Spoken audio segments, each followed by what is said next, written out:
Welcome back to CareCast, the podcast from Caresoft, the trusted government IT solutions provider. Subscribe to get the latest technology updates in the public sector. I'm Anthony Jimenez, your host from the Caresoft production team.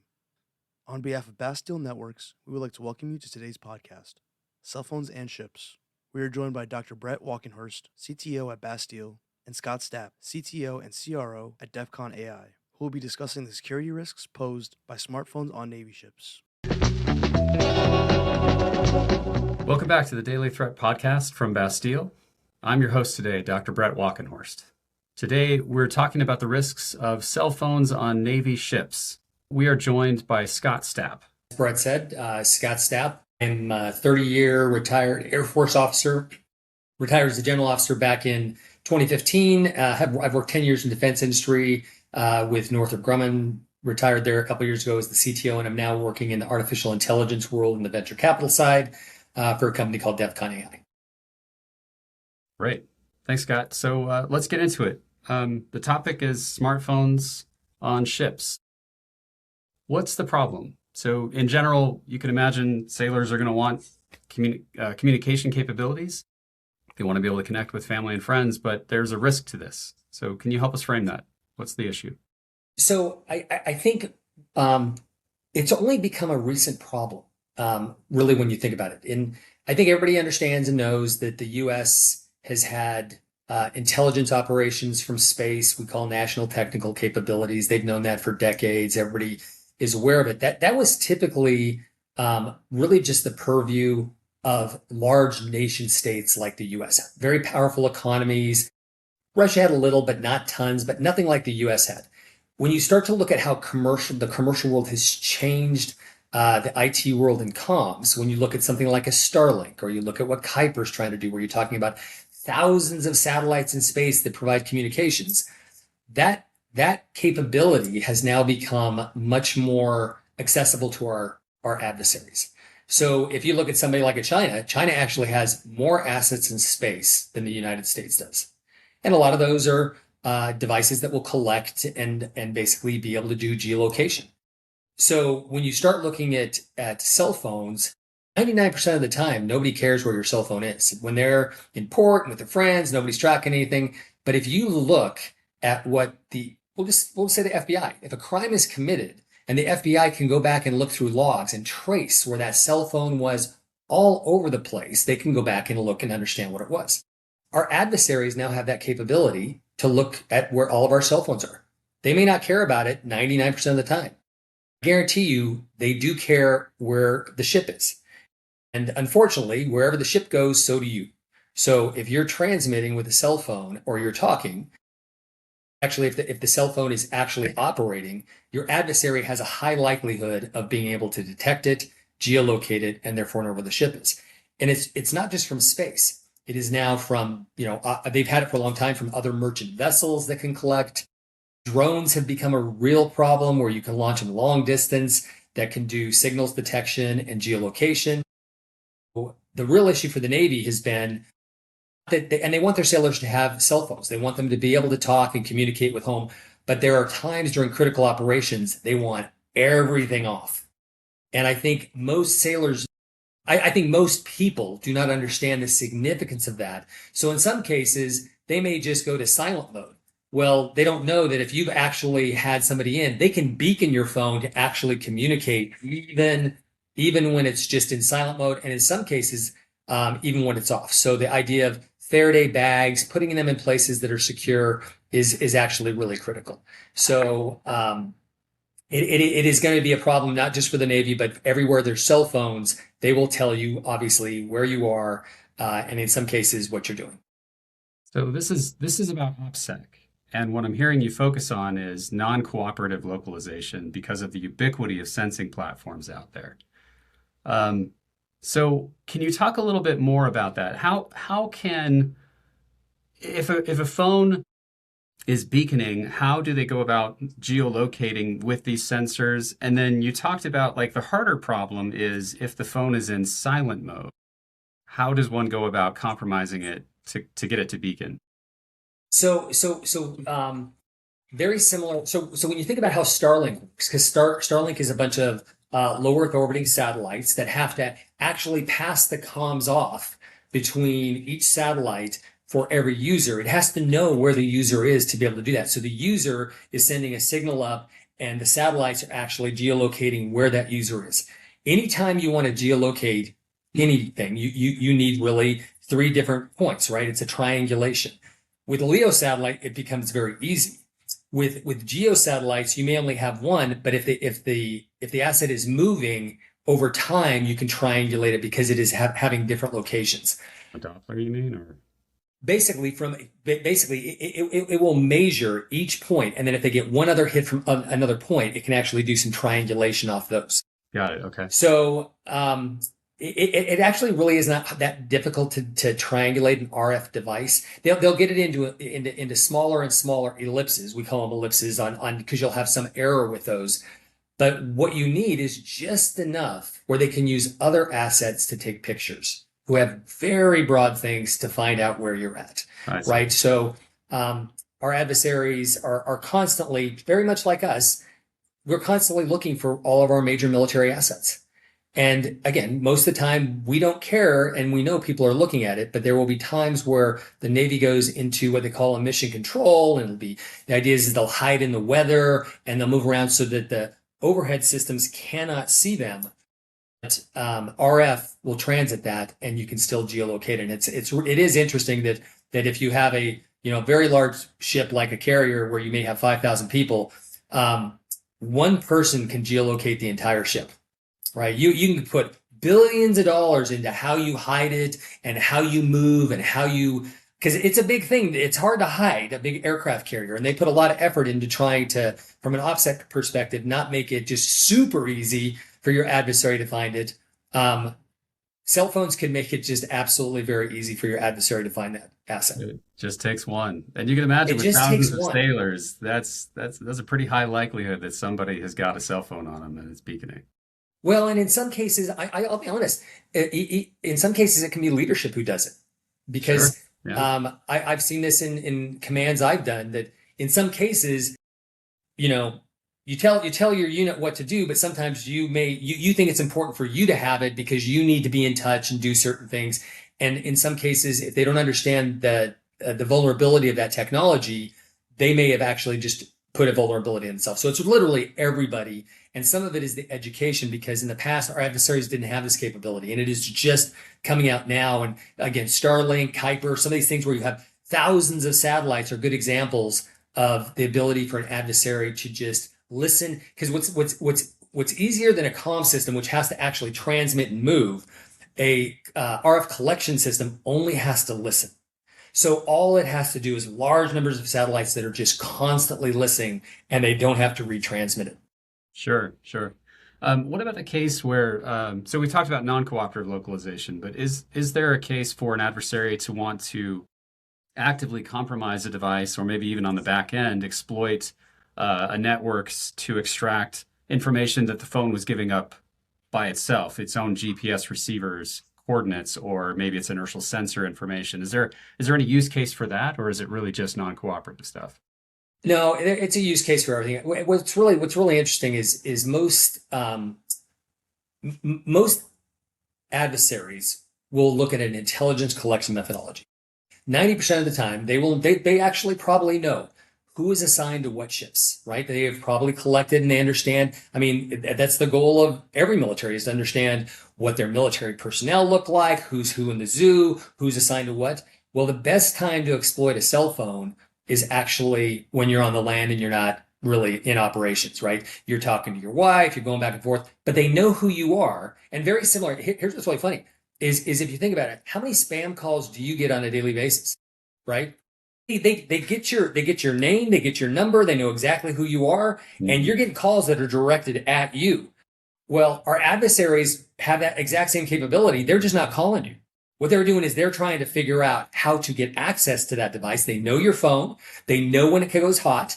If you look at typically on a ship, the comms will be encrypted. So the adversary basically won't have access to the insides of what you're talking about. Sure. But that's not true. That's not true in a commercial cell phone world. You can intercept phone calls all the time. So they can start getting a pattern of life of if they want to target a very specific sailor or a set of sailors, they can start figuring out who the sailor is, who he's talking to within his community, and start understanding what that chatter looks like. They can then track that specific cell phone device because it emits a very specific signal, as we all know. And when it goes on the ship, even if they can't get inside it, they can actually detect where the ship is. And then it says is even if you want to basically the sailor isn't saying anything. He is probably talking to his spouse who is knowing where he is and what he's doing. And then the adversary can then exploit the cell phones of those within their closest community to go, oh, my husband said today I'm over here. So even if it wasn't for the RF, they can typically break in and figure out all the comms that are going on, which is, again, it's just an OPSEC issue, which I think the military is really trying to educate everybody in the military about the vulnerabilities of IT technologies and what it can do. And so being very careful about not just where you take your device, when it's on, what it's doing, but also what you say, right? Being very careful about how you talk about operations, even with family members, because you never know who's listening. Yeah, that's classic OPSEC right there. It is classic what you're OPSEC. highlighting is that there's a lot of complex technology out there and a lot of sensing platforms available to adversaries that are changing the game now. And it's not just what you say, but the fact that you have the capability of saying anything can compromise you. That feels different to me. And you were talking about the educational piece, like, how's that going? I mean, I guess this podcast is an opportunity for us to educate people, but what does that look like? I think it's a cross because you don't always want to say what capabilities the adversary has. Some of it can be classified, other things. But what's really interesting is when you're taking something that you have in your daily life, it just becomes a part of you. I mean, it is really interesting that your cell phone almost, it is a part of your body. Wherever you go, it is more than likely with you. And the second it's off, you're like, oh my gosh, I lost my cell phone. Where's it at? Right? So not having it on you is uncomfortable, which in your normal daily life, that's fine. That makes sense. When you go out in operations, and this is true with ground operations as well as on ships. So if you're in land operations, they're going to have similar problems and they're going to have to figure out how to actually ensure they silence those devices. My guess is over time, they're going to issue every military member a Faraday bag and say, you must use it during these periods and you must have it on you. And then the question becomes, how do you enforce that? Because the issue with any rule is very difficult to get 100% compliance. Most of us are like, dude, I got 98% compliance. We're good. We're successful. One person can geolocate, right? Just one person geolocates your unit, your ship, anything else. And again, not that we don't trust our sailors, but people forget, they didn't hear the message. I mean, communications is tough. So you need an ability to detect and tell, not for punishment, to go, hey, do you realize your cell phone is still on? Hey, do you realize we can still see the signal? So to rapidly, listen, if your adversary can geolocate it, you ought to be doing it yourself, right? So if you know, if you know your adversary is trying to geolocate it, why wouldn't you have your own capability to geolocate it ahead of time to go, nope, we're clean. We know if we can't see it, we know our adversary can't see it. Absolutely. That's really important. Yeah. So, so let's go through that a little bit in more detail. You talked about Faraday bags and location capabilities. So, let's go through methodically. What are the practical controls and policies that we need to have in place? You talked about we trust our sailors, we trust our servicemen and women, but compliance by human nature is not going to be perfect. So we need tools to ensure compliance. Let's just go through those in a little more detail. Let's start with the Faraday bags. So I think in the classified world, they've already done this, right? There's already been memos sent out by two different secretaries in the classified world, both for, hey, we don't want cell phones in classified space, but also there are concerns about this insider threat issue, right? Because guess what? If the best way to move information out is on an electronic device. So that makes sense in the classified space. I think the messaging becomes more difficult because most people think of the cell phone as something that can move classified information, and it's really not. It is now this whole OPSEC issue that I don't think everybody has really paid a lot of attention to or thought about, and partly because when you think about it, is if you want to geolocate something from space, and it's primarily going to be from low Earth orbit. Even us, we had satellites that actually revisited once every hour. You're not gonna worry about somebody geolocating you if you have one satellite and it revisits every hour. Kuiper and Starlink, when you have thousands of satellites and everything's revisiting every minute, and you can have 20 satellites in view at the same time, our adversaries are doing that kind of stuff. That is an education system that I think we have got to make sure that the senior military understands the risk of that. I do believe the senior military does understand the risk of that. I think it does not propagate down rapidly. And when you take away somebody's favorite device, I mean, it is, again, we have become so embedded with our devices. Okay. When you think about, just, I hate to say it, high schoolers have not had their cell phones as long as we have had our cell phones. When you take a cell phone away from a high school device, or a cell phone away from a high school student, have you heard the uproar about what are you doing, right? Adults have had those much longer, have much greater need because they're actually doing all sorts of work and transactions and banking. And I mean, everything, your whole world is done off that device. Saying you can't use it or have it for an extended period of time can be an emotional event, right? That education and understanding the importance of it, just like when you go out on the ship, I will tell you, every sailor, every Marine, every soldier, every airman, they understand what OPSEC is. They understand all those pieces. What we have to do is tie OPSEC to what the cell phone does and why it's important. But again, I think the education is important, but I think you can never get 100% compliance. Anybody who says you get 100% compliance on anything, I think it's kind of ridiculous. And the issue for ships in particular, or even in a land-based operation, is one device can geolocate your entire unit or your ship. So you have to have some policies put in place that could be, no, the military needs to have an ability to detect that. If your adversary is putting money in detecting you, why wouldn't you put money in yourself to detect yourself? That is the signature you're going to emit. That's what you want to understand. So I think they're beyond the classified space. I think there are going to have to be policies put in place that you want RF detection capabilities on anything that is in an operational scenario. You want to know if you are setting off a signal that somebody's going to see. In the old days, you couldn't burn a fire because your adversary could see it. Back in the 1800s, hey, don't set off a fire. They policed it. They made sure, because one guy who didn't hear it and sets off fire, a campfire, all of a sudden signals everybody where they're at. This is the modern day version of that, which is cell phones are a beaconing system. Yeah, you got to have that self-enforcement mechanism to button it up. And in this case, you're talking about RF detection and localization. And I think you said it earlier really beautifully. Like if we aren't doing it, the adversary is. We have to know where our stuff is, because if we can detect it, they can too. So we got to shut it down by self-detection, self-monitoring. Absolutely. And I think a lot of the education is not, really the issue is not down and in the military. They understand a lot of this. Enforcement is more the issue. A lot of this education is actually up and out. It's the Hill, right? It is the executive branch in the White House. It's making sure they understand, hey, you just put literally $10 billion in building an aircraft carrier with all sorts of capabilities, and you want to hide and do operations. And for the lack of a detection capability, one, $500 cell phone is going to tell everybody in the world where you're at, right?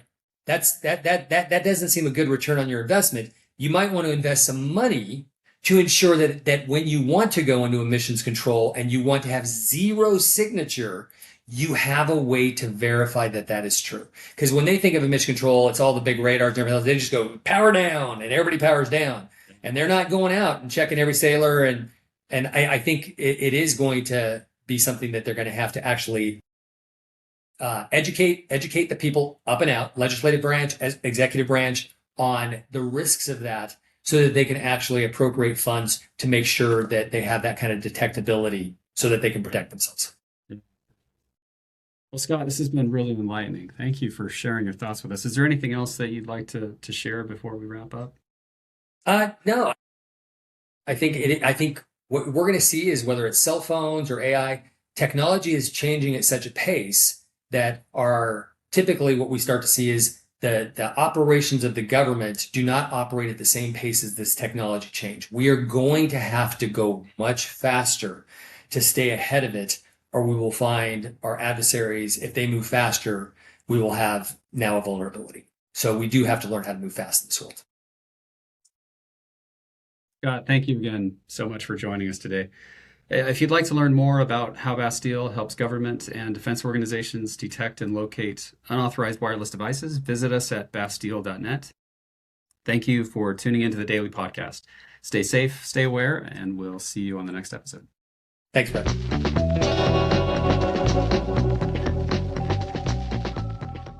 Thanks for listening, and thank you to our guests, Dr. Brett Walkenhurst, CTO at Bastille, and Scott Stapp, CTO and CRO at DEF CON AI. Don't forget to like, comment, and subscribe to Caracast, and be sure to listen to our other discussions. If you'd like more information on how Bastille can assist your organization, please visit www.carasoft.com/Bastille or email us at bastille@carasoft.com. Thanks again for listening, and have a great day.